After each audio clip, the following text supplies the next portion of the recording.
Okay, we're going to make a Haywire Twist out of an ordinary coat hanger, just as you see here, using this coat hanger I just got out of the closet. Now if you'll zoom in and notice, these twists that come standard on every coat hanger are very similar to what we want to replicate when making the Haywire Twist. So to begin, I will untwist the top of the hanger, straighten out this hanger to replicate a straight piece of steel leader. I'm going to break off these ends by simply taking the wire, bending it lengthwise across the body, down and back 3 times, sometimes more, and obviously with the smaller diameter wire, it takes even less time. Same thing with the original neck of it.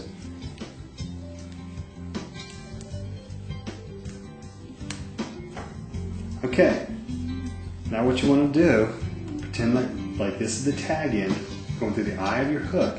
You're going to leave enough room to make your twist and leave a crank to break off after making barrel wraps. So this end is going to go to your main line.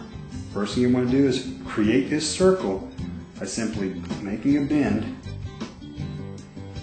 in the wire, and you don't want to kink it. And try to do your best to create a circle. And at this point, you're going to have to begin to make the tight twist. This is a difficult part because what you want to do is keep at least 90 degrees between the wires in the whole twisting process.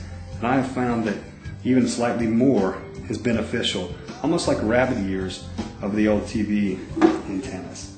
So I will hold this in my left hand for the ease and begin with the twist. 1, 2, 3,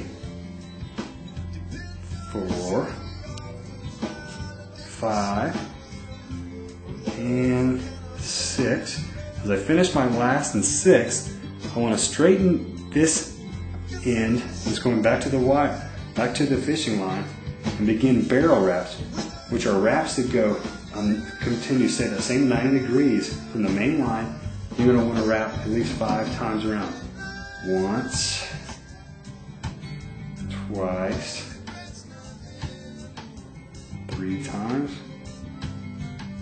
4 times, and 5 times. And now here is the hard part that you may read about or hear people talk about, and this is very difficult. People say make a crank and break it off. Well, first thing you never want to do is cut this tag in. You can never cut it close enough. It'll catch you every time. Cut your hands when you least expect it. So to make a crank, you have to take the circle that you formed and not have it perpendicular to the ground. Make sure it's parallel to the ground. And finish your barrel wrap. If you're up here, continue down where it's straight down, and the barrel wrap end, the tag end, is perpendicular to the plane that this sits on.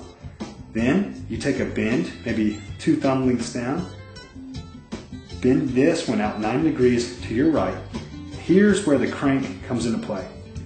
You're going to grab this as if it were a crank and crank it forward like this. So to do that, brace your eye that you created, grab this, and you're going to spin this way. Sometimes it takes 1, sometimes it takes 2, usually pretty quick, breaks off. If you'll zoom in on that, breaks off with not a chance to snag you, won't even pick up this piece of fabric. And there you have it, Haywire Twist with a coat hanger.